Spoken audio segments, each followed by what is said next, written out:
नमस्कार। कहानियों के इस सफ़र में आप सबका बहुत स्वागत है। आज हम सुनेंगे मुंशी प्रेमचंद जी की कहानी ज्वालामुखी। कहानी शुरू करने से पहले मेरा आप सबसे विनम्र निवेदन है, यदि मेरे द्वारा सुनाई गई कहानियाँ आप सबको पसंद आती हों तो कृपया मेरे चैनल को ज़रूर सब्सक्राइब करें और अपने मित्रों में भी साझा करें। तो चलिए सुनते हैं कहानी। डिग्री लेने के बाद मैं नित्य लाइब्रेरी जाया करता, पत्रों या किताबों का अवलोकन करने के लिए नहीं। किताबों को तो मैंने ना छूने की कसम खा ली थी। जिस दिन गजट में अपना नाम देखा उसी दिन मिल और कैंट को उठाकर ताक पर रख दिया। मैं केवल अंग्रेजी पत्रों के वांटेड कॉलमों को पढ़ता था। जीवन यात्रा की फिक्र सवार थी। मेरे दादा या परदादा ने किसी अंग्रेज को गदर के दिनों में बचाया होता अथवा किसी इलाके का जमींदार होता तो कहीं नॉमिनेशन के लिए उद्योग करता, पर मेरे पास कोई सिफारिश न थी। शौक, कुत्ते बिल्लियों और मोटरों की मांग सबको थी, पर बीए पास का कोई पुरसा हाल न था। महीनों इसी तरह दौड़ते गुजर गए, पर अपनी रुचि के अनुसार कोई जगह नजर न आई। मुझे अक्सर अपने बीए होने पर क्रोध आता था। ड्राइवर, फायरमैन, मिस्त्री, खानसामा या बावर्ची होता तो मुझे इतने दिनों बेकार न बैठना पड़ता। एक दिन मैं चारपाई पर लेटा हुआ एक पत्र पढ़ रहा था कि मुझे एक मांग अपनी इच्छा के अनुसार दिखाई दी। किसी रईस को एक ऐसे प्राइवेट सेक्रेटरी की ज़रूरत थी जो विद्वान, रसिक, सहृदय और रूपवान हो। वेतन 1,000 मासिक। मैं उछल पड़ा। कहीं मेरा भाग्य उदय हो जाता और यह पद मुझे मिल जाता तो जिंदगी चैन से कट जाती। उसी दिन मैंने अपना विनय पत्र अपने फोटो के साथ रवाना कर दिया, पर अपने आत्मीय गणों में किसी से इसका जिक्र न किया कि कहीं लोग मेरी हंसी न उड़ाएं। मेरे लिए 30 रुपए मासिक भी बहुत थे। 1,000 कौन देगा? पर दिल से यह ख्याल दूर न होता। बैठे बैठे शेख चिल्ली के मंसूबे बांधा करता, फिर होश में आकर अपने को समझाता कि मुझ में ऐसे ऊंचे पद के लिए कौन सी योग्यता है। मैं अभी कॉलेज से निकला हुआ पुस्तकों का पुतला हूँ, दुनिया से बेखबर। उस पद के लिए एक से एक विद्वान, अनुभवी पुरुष मुंह फैलाए बैठे होंगे। मेरे लिए कोई आशा नहीं। मैं रूपवान सही, सजीला सही, मगर ऐसे पदों के लिए केवल रूपवान होना काफ़ी नहीं होता। विज्ञापन में इसकी चर्चा करने से केवल इतना अभिप्राय होगा कि कुरूप आदमी की ज़रूरत नहीं, और उचित भी है, बल्कि बहुत सजीलापन तो ऊंचे पदों के लिए कुछ शोभा नहीं देता। मध्यम श्रेणी, तोंद भरा हुआ शरीर, फूले हुए गाल और गौरवयुक्त वाक्य शैली यह उच्च पदाधिकारियों के लक्षण हैं। मुझे इनमें से एक भी मयस्सर नहीं। इसी आशा और भय में एक सप्ताह गुजर गया और अब निराश हो गया। मैं भी कैसा ओछा हूँ कि एक बेसिर पैर की बात के पीछे ऐसा फूला उठा। इसी को लड़कपन कहते हैं। जहाँ तक मेरा ख्याल है, किसी दिल लगी बाज ने आजकल के शिक्षित समाज की मूर्खता की परीक्षा करने के लिए यह स्वांग रचा है। मुझे इतना भी न सूझा, मगर 8वें दिन प्रातःकाल तार के चपरासी ने मुझे आवाज़ दी। मेरे हृदय में गुदगुदी सी होने लगी। लपका हुआ आया। तार खोलकर देखा, लिखा, स्वीकार है, शीघ्र आओ, ऐशगढ़। मगर यह सुख संवाद पाकर मुझे वह आनंद न हुआ जिसकी आशा थी। मैं कुछ देर तक खड़ा सोचता रहा। किसी तरह विश्वास न आता था। जरूर किसी दिल्लगी बाज की शरारत है, मगर कोई मुजायका नहीं। मुझे भी इसका मुंह तोड़ जवाब देना चाहिए। तार दे दूं कि 1 महीने की तनख्वाह भेज दो, आप ही सारी कलई खुल जाएगी। मगर फिर विचार किया, कहीं वास्तव में नसीब जगा हो तो इस दंडता से बना बनाया खेल बिगड़ जाएगा। चलो, दिल्लगी ही सही। जीवन में यह घटना भी स्मरणीय रहेगी। तिलिस्म को खोल ही डालूं, यह निश्चय करके तार द्वारा अपने आने की सूचना दे दी और सीधे रेलवे स्टेशन पर पहुंचा। पूछने पर मालूम हुआ कि यह स्थान दक्षिण की ओर है। टाइम टेबल में इसका वृत्तांत विस्तार के साथ लिखा था। स्थान अति रमणीय है, पर जलवायु स्वास्थ्यकर नहीं। हाँ, हिष्टपुष्ट नवयुवकों पर इसका असर शीघ्र नहीं होता। दृश्य बहुत मनोहर है, पर जहरीले जानवर बहुत मिलते हैं। यथासाध्य अंधेरी घाटियों में ना जाना चाहिए। यह वृत्तांत पढ़कर उत्सुकता और भी बढ़ी। जहरीले जानवर हैं तो हुआ करे, कहाँ नहीं है। मैं अंधेरी घाटियों के पास भूल कर भी न जाऊंगा। आकर सफर का सामान ठीक किया और ईश्वर का नाम लेकर नियत समय पर स्टेशन की तरफ चला।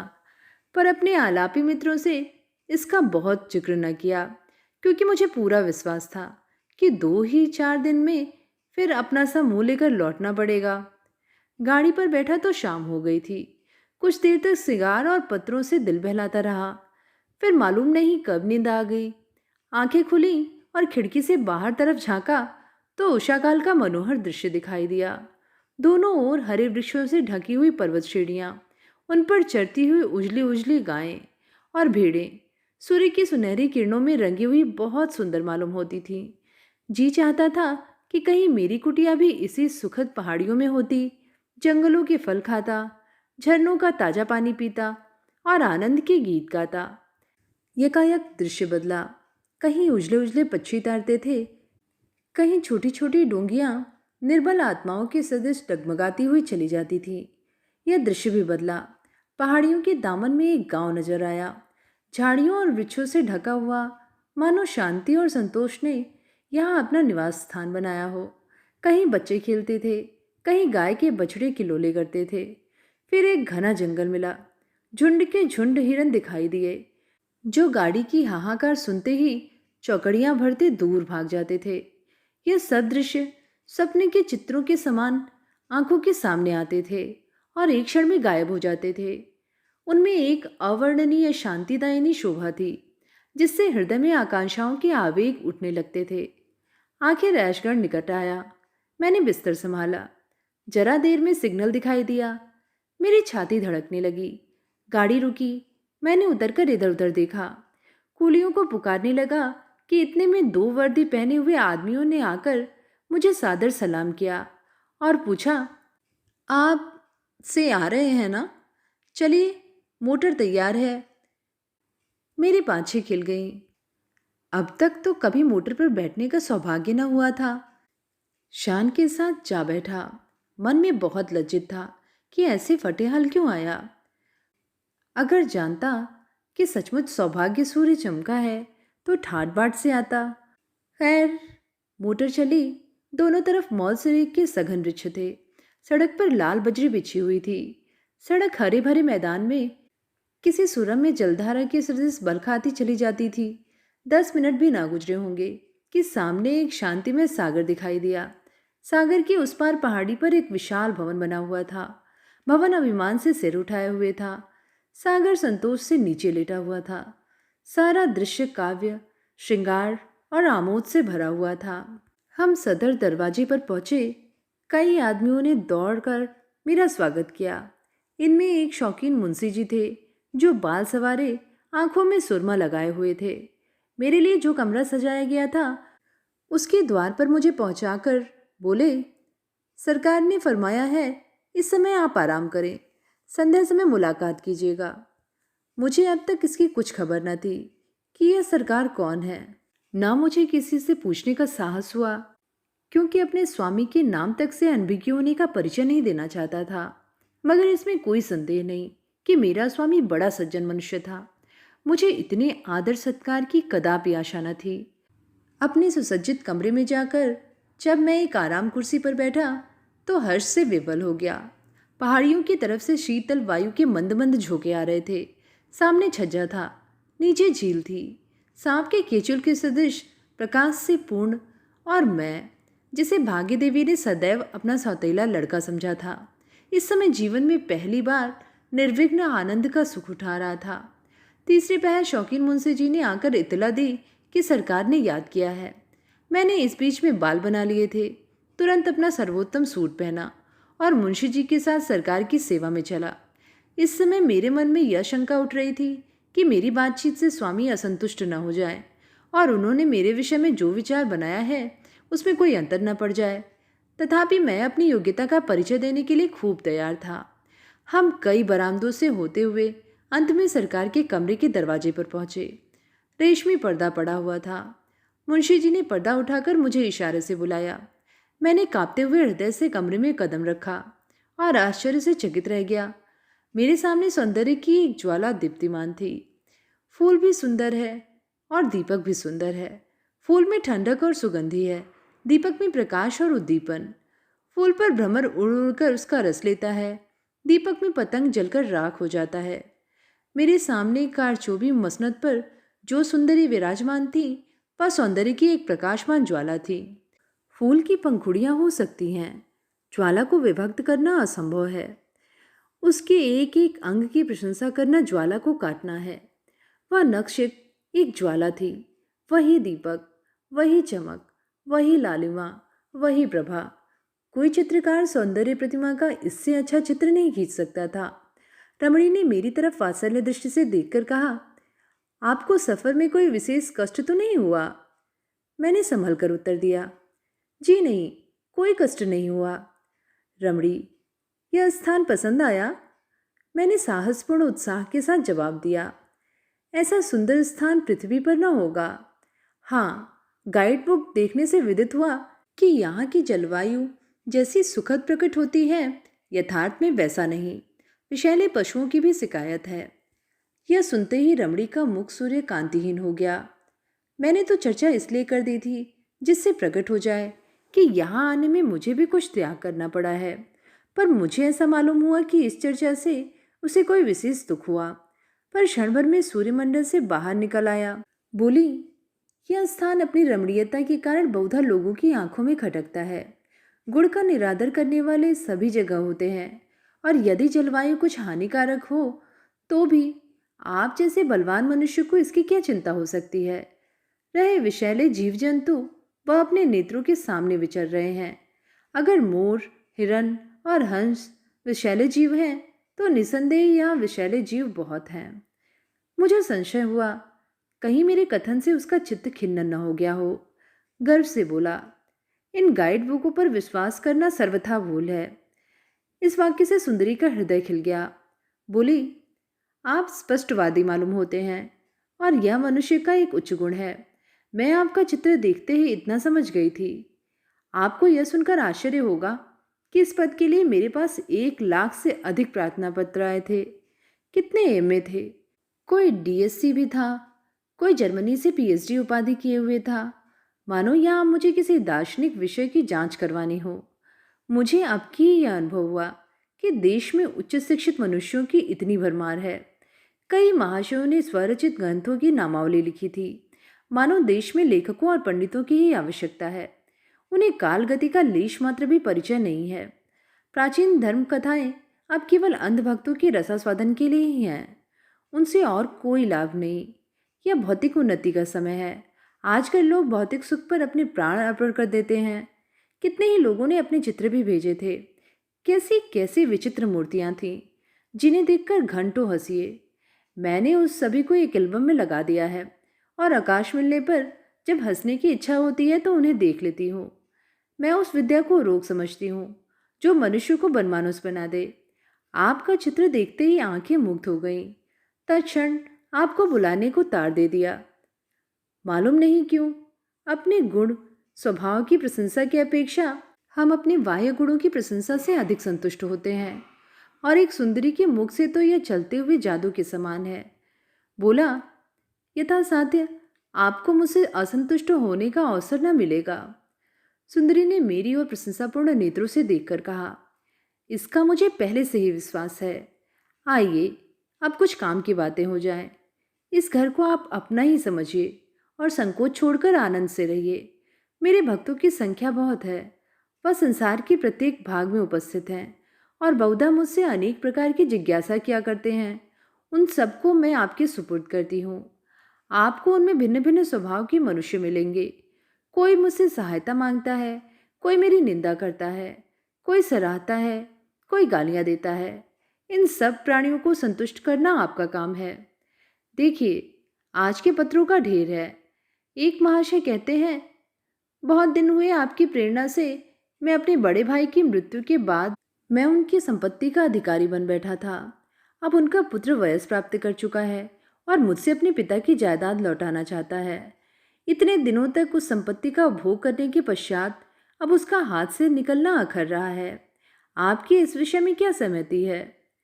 इनको उत्तर दीजिए कि इस समय कूटनीति से काम लो, अपने भतीजे को कपट प्रेम से मिला लो, और जब वह निशंक हो जाए तो उससे एक सादे स्टैम्प पर हस्ताक्षर करा लो।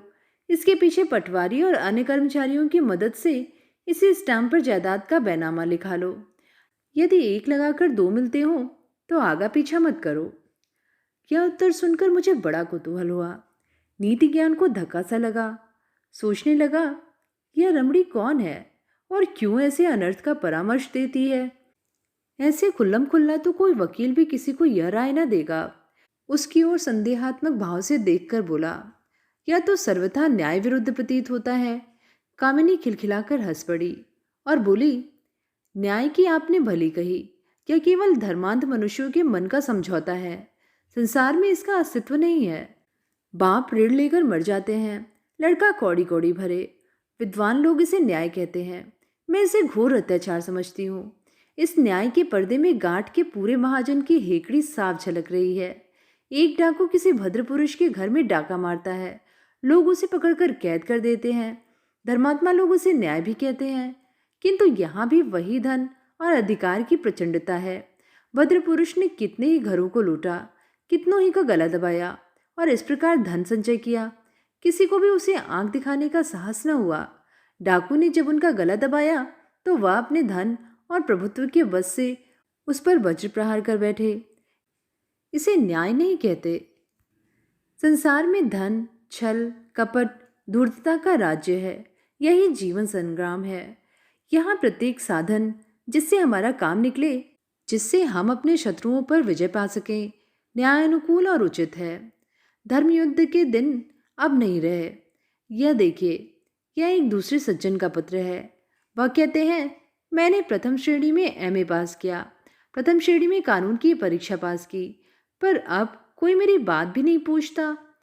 अब तक यह आशा थी कि योग्यता और परिश्रम का अवश्य ही कुछ फल मिलेगा, पर 3 साल के अनुभव से ज्ञात हुआ कि यह केवल धार्मिक नियम है। 3 साल से घर की पूंजी खा चुका, अब विवश होकर आपकी शरण लेता हूँ। मुझ हतभाग्य मनुष्य पर दया कीजिए और मेरा बेड़ा पार लगाइए। इनको उत्तर दीजिए कि जाली दस्तावेज बनाए और झूठे दावे चलाकर उनकी डिग्री करा लीजिए। थोड़े ही दिनों में आपका क्लेश निवारण हो जाएगा। यह देखिए, एक सज्जन और कहते हैं, लड़की सयानी हो गई है। जहाँ जाता हूँ लोग दायज की गठरी मांगते हैं। यहाँ पेट की रोटियों का ठिकाना नहीं। किसी तरह भलमनसी निभा रहा हूँ। चारों ओर निंदा हो रही है। जो आज्ञा हो उसका पालन करूं। इन्हें लिखिए, कन्या का विवाह किसी बुढ़े खुर्राट सेठ से कर दीजिए।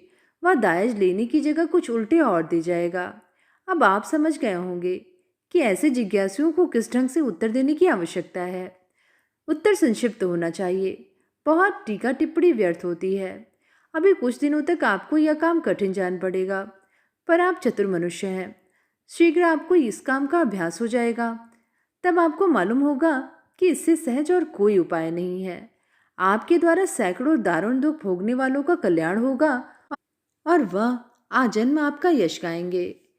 मुझे यहाँ रहते 1 महीने से अधिक हो गया, पर अब तक मुझ पर यह रहस्य न खुल सका कि यह सुंदरी कौन है, मैं किसका सेवक हूँ।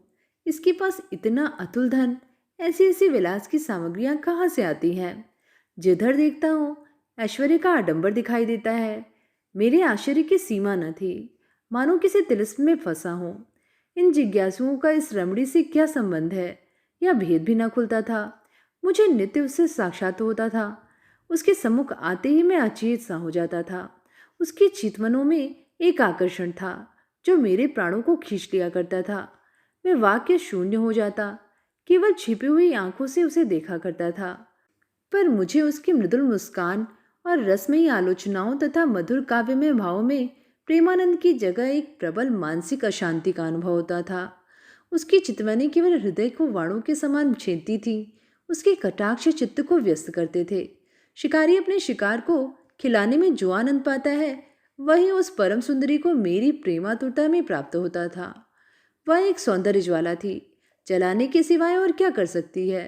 तिस पर मैं पतंग की भांति उस ज्वाला पर अपने को समर्पण करना चाहता था। यही आकांक्षा होती कि उन पद कमलों पर सिर रखकर प्राण दे दूं। यह केवल उपासक की भक्ति थी, काम और वासनाओं से शून्य। कभी कभी संध्या के समय अपने मोटर बोट पर बैठकर सागर की सैर करती तो ऐसा जान पड़ता मानो चंद्रमा आकाश लालिमा में तैर रहा है। मुझे इस दृश्य में सुख प्राप्त होता था। मुझे अब अपने नियत कार्यों में खूब अभ्यास हो गया था। मेरे पास प्रतिदिन पत्रों का पोथा पहुंच जाता था। मालूम नहीं किस डाक से आता था। लिफाफों पर कोई मोहर न होती थी। मुझे इन जिज्ञासियों में बहुधा वह लोग मिलते थे जिनका मेरी दृष्टि में बड़ा आदर था। कितने ही ऐसे महात्मा थे जिनमें मुझे श्रद्धा थी। बड़े बड़े विद्वान, लेखक और अध्यापक, बड़े बड़े ऐश्वर्यवान रईस, यहाँ तक कि कितने ही धर्म के आचार्य नित्य अपनी राम कहानी सुनाते थे। उनकी दशा अत्यंत करुणाजनक थी। वह सब के सब मुझे रंगे हुए सियार दिखाई देते थे। जिन लेखकों को मैं अपनी भाषा का स्तंभ समझता था, उनसे घृणा होने लगी। वह केवल उचक्के थे जिनकी सारी कीर्ति चोरी, अनुवाद और कतरव्योत पर निर्भर थी। जिन धर्म के आचार्यों को मैं पूज्य समझता था, वह स्वार्थ, तृष्णा और घोर नीचता के दलदल में फंसे हुए दिखाई देते थे। मुझे धीरे धीरे यह अनुभव हो रहा था कि संसार की उत्पत्ति से अब तक लाखों शताब्दियां बीत जाने पर भी मनुष्य वैसा ही क्रूर, वैसा ही वासनाओं का गुलाम बना हुआ है। बल्कि उस समय के लोग सरल प्रकृति के कारण इतने कुटिल, दुराग्रहों में इतने चालाक न होते थे। एक दिन संध्या समय उस रमणी ने मुझे बुलाया। मैं अपने घमंड में यह समझता था कि मेरे बागपन का कुछ न कुछ असर उस पर भी होता है। अपना सर्वोत्तम सूट पहना, बाल संवारे और विरक्त भाव से जाकर बैठ गया। यदि वह मुझे अपना शिकार बनाकर खिलती थी तो मैं भी शिकार बनकर उसे खिलाना चाहता था। जो ही मैं पहुंचा, उस लावण्यमयी ने मुस्कुराकर मेरा स्वागत किया, पर मुखचंद्र कुछ मलिन था। मैंने अधीर होकर पूछा, सरकार का जी तो अच्छा है? उसने निराश भाव से उत्तर दिया, जी हाँ, 1 महीने से एक कठिन रोग में फंस गई हूँ। अब तक किसी भांति अपने को संभाल सकी हूँ, पर अब रोग असाध्य होता जाता है। उसकी औषधि निर्दय मनुष्य के पास है। वह मुझे प्रतिदिन तड़पते देखता है, पर उसका पाषाण हृदय जरा भी नहीं पसीजता। मैं इशारा समझ गया। सारे शरीर में एक बिजली सी दौड़ गई। सांस बड़े वेग से चलने लगी। एक उन्मत्तता का अनुभव होने लगा। निर्भय होकर बोला, संभव है जिसे आपने निर्दय समझ रखा हो वह भी आपको ऐसा ही समझता हो और भय से मुंह खोलने का साहस न कर सकता हो। सुंदरी ने कहा, तो कोई ऐसा उपाय बताइए जिससे दोनों ओर की आग बुझे। प्रियतम, अब मैं अपने हृदय की दहकती हुई विरहाग्नि को नहीं छिपा सकती। मेरा सर्वस्व आपको भेंट है। मेरे पास वह खजाने हैं जो कभी खाली न होंगे। मेरे पास वह साधन है जो आपको कीर्ति के शिखर पर पहुंचा देंगे। मैं समस्त संसार को आपके पैरों पर झुका सकती हूँ। बड़े बड़े सम्राट भी मेरी आज्ञा को नहीं टालते। मेरे पास वह मंत्र है जिससे मैं मनुष्य के मनोवेगों को क्षण मात्र में पलट सकती हूँ। आइए, मेरे हृदय से लिपटकर इस दाह क्रांति को शांत कीजिए। रमणी के चेहरे पर जलती हुई आग की सी कांति थी। वह दोनों हाथ फैलाए कामोन्मत्त होकर मेरी ओर बढ़ी। उसकी आंखों से आग की चिंगारियां निकल रही थीं। परंतु जिस प्रकार अग्नि से पारा दूर भागता है, उसी प्रकार मैं भी उसके सामने से एक कदम पीछे हट गया। उसकी प्रेमातुरता से मैं भयभीत हो गया, जैसे कोई निर्धन मनुष्य किसी के हाथों से सोने की ईंट लेते हुए भयभीत हो जाए। मेरा चित्त एक अज्ञात आशंका से कांप उठा। रमणी ने मेरी ओर अग्निमय नेत्रों से देखा, मानो किसी सिंहनी के मुंह से उसका आहार छीन लिया जाए, और सरोष होकर बोली, क्या भीरुता क्यों? मैं आपका तुच्छ सेवक हूँ, इस महान आदर का पात्र नहीं। रमणी, आप मुझसे घृणा करते हैं। यह आपका मेरे साथ अन्याय है। मैं इस योग्य भी तो नहीं कि आपके तलवों को आंखों से लगाऊं। आप दीपक हैं, मैं पतंग हूँ। मेरे लिए इतना ही बहुत है। रमणी नैराश्यपूर्ण क्रोध के साथ बैठ गई और बोली, वास्तव में आप निर्दयी हैं। मैं ऐसा न समझती थी। आप में अभी तक अपनी शिक्षा के कुसंस्कार लिपटे हुए हैं। पुस्तकों और सदाचार की बेड़ी आपके पैरों से निकली नहीं है। मैं शीघ्र ही अपने कमरे में चला आया और चित्त के स्थिर होने पर जब मैं इस घटना पर विचार करने लगा तो मुझे ऐसा मालूम हुआ कि अग्निकुंड में गिरते गिरते बचा। कोई गुप्त शक्ति मेरी सहायक हो गई। यह गुप्त शक्ति क्या थी? मैं जिस कमरे में ठहरा हुआ था उसके सामने झील की दूसरी तरफ छोटा सा झोपड़ा था। उसमें एक वृद्ध पुरुष रहा करते थे। उनकी कमर तो झुक गई थी, पर चेहरा तेजमय था। वह कभी कभी इस महल में आया करते थे। रमणी न जाने क्यों उनसे घृणा करती थी, मन में उनसे डरती थी। उन्हें देखते ही घबरा जाती, मानो किसी असमंजस में पड़ी हुई हो। उसका मुख फीका पड़ जाता, जाकर अपने किसी गुप्त स्थान में मुंह छिपा लेती। मुझे उसकी यह दशा देखकर कुतूहल होता था। कई बार उसने मुझसे भी यह चर्चा की थी, पर अत्यंत अपमान के भाव से। वह मुझे उनसे दूर दूर रहने का उपदेश दिया करती थी, और यदि कभी मुझे उनसे बातें करते देख लेती तो उसके माथे पर बल पड़ जाते थे। कई दिनों तक मुझसे खुलकर न बोलती थी। उस रात को मुझे बड़ी देर तक नींद नहीं आई। उधेड़ बुन में पड़ा हुआ था। कभी जी चाहता, आओ आंखें बंद करके प्रेम रस का पान करें, संसार के पदार्थों का सुख भोगें, जो कुछ होगा देखा जाएगा। जीवन में ऐसे दिव्य अवसर कहाँ मिलते हैं। फिर आप ही आप मन खिंच जाता था, घृणा उत्पन्न हो जाती थी। रात के 10 बजे होंगे कि हठात मेरे कमरे का द्वार आप ही आप खुल गया और वही तेजस्वी पुरुष अंदर आए। यद्यपि मैं अपनी स्वामिनी के भय से उनसे बहुत कम मिलता था, पर उनके मुख पर ऐसी शांति थी और उनके भाव ऐसे पवित्र तथा कोमल थे कि हृदय में उनके सत्संग की उत्कंठा होती थी। मैंने उनका स्वागत किया और लाकर एक कुर्सी पर बैठा दिया। उन्होंने मेरी ओर दयापूर्ण भाव से देखकर कहा, मेरे आने से तुम्हें कष्ट तो नहीं हुआ? मैंने सिर झुकाकर उत्तर दिया, आप जैसे महात्माओं का दर्शन मेरे सौभाग्य की बात है। महात्मा जी निश्चिंत होकर बोले, अच्छा तो सुनो और सचेत हो जाओ। मैं तुम्हें यह चेतावनी देने के लिए आया हूँ, तुम्हारे ऊपर एक घोर विपत्ति आने वाली है। तुम्हारे लिए इस समय इसके सिवाय और कोई उपाय नहीं कि यहाँ से चले जाओ। यदि मेरी बात न मानोगे तो जीवन पर्यंत कष्ट भोगोगे और इस मायाजाल से कभी मुक्त न हो सकोगे। मेरा झोपड़ा तुम्हारे सामने था, मैं भी कभी कभी यहाँ आया जाया करता था, पर तुमने मुझसे मिलने की आवश्यकता न समझी। यदि पहले ही दिन तुम मुझसे मिलते तो सहस्रों मनुष्यों को सर्वनाश करने के अपराध से बच जाते। निसंदेह तुम्हारे कर्मों का फल है जिसने आज तुम्हारी रक्षा की। अगर यह पिशाचिनी एक बार तुमसे प्रेमालिंगन कर लेती तो फिर तुम कहीं के न रहते। तुम उसी दम उसके अजायब खाने में भेज दिए जाते। वह जिस पर रीझती है उसकी यही गत बनाती है, यही उसका प्रेम है। चलो इस अजायब घर की सैर करो, तब तुम समझोगे कि आज किस आफत से बचे। यह कहकर महात्मा जी ने दीवार में एक बटन दबाया। तुरंत एक दरवाजा निकल आया। यह नीचे उतरने की सीढ़ी थी। महात्मा उसमें घुसे और मुझे भी बुलाया। घोर अंधकार में कई कदम उतरने के बाद एक बड़ा कमरा नजर आया। उसमें एक दीपक टिमटिमा रहा था। वहां मैंने जो घोर, विभत्स और हृदय विदारक दृश्य देखा, उसका स्मरण करके आज भी रोंगटे खड़े हो जाते हैं। इटली के अमर कवि डैंटी ने नरक का जो दृश्य दिखाया है, उससे कहीं भयावह, रोमांचकारी तथा नारकीय दृश्य मेरी आंखों के सामने उपस्थित था। सैकड़ों विचित्र देहधारी नाना प्रकार की अशुद्धियों में लिपटे हुए भूमि पर पड़े कराह रहे थे। उनके शरीर मनुष्यों के थे, लेकिन चेहरे का रूपांतर हो चुका था। कोई कुत्ते से मिलता था, कोई गीदड़ से, कोई वनबिलास से, कोई सांप से। एक स्थान पर एक मोटा स्थूल मनुष्य एक दुर्बल शक्तिहीन मनुष्य के गले में मुंह लगाए उसका रस चूस रहा था। एक और दो गिद्ध की सूरत वाले मनुष्य एक सड़ी हुई लाश पर बैठे उसका मांस नोच रहे थे। एक जगह एक अजगर की सूरत का मनुष्य एक बालक को निगलता चाहता था, पर बालक उसके गले में लटका हुआ था। दोनों ही जमीन पर छटपटा रहे थे। एक जगह मैंने अत्यंत पैशाचिनी दृश्य देखा।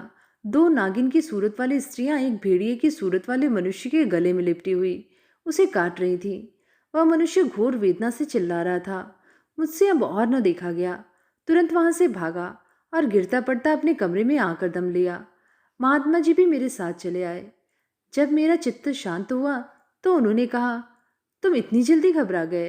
अभी तो इस रहस्य का एक भाग भी नहीं देखा। यह तुम्हारी स्वामिनी के विहार का स्थान है और यही उसके पालतू जीव हैं। इन जीवों के विशाचाभिनय देखने में उनका विशेष मनोरंजन होता है। यह सभी मनुष्य किसी समय तुम्हारे ही समान प्रेम और प्रमोद के पात्र थे, पर उनकी यह दुर्गति हो रही है। अब तुम्हें मैं यही सलाह देता हूँ कि इसी दम यहाँ से भागो, नहीं तो रमणी के दूसरे वार से कदापि न बचोगे। यह कहकर महात्मा अदृश्य हो गए। मैंने भी अपनी गठरी बांधी और अर्धरात्रि के सन्नाटे में चोरों की भांति कमरे से बाहर निकला। शीतल आनंद में समीर चल रहा था। सामने के सागर में तारे छिटक रहे थे। मेहंदी की सुगंधी उड़ रही थी। मैं चलने को तो चला, पर संसार सुख भोग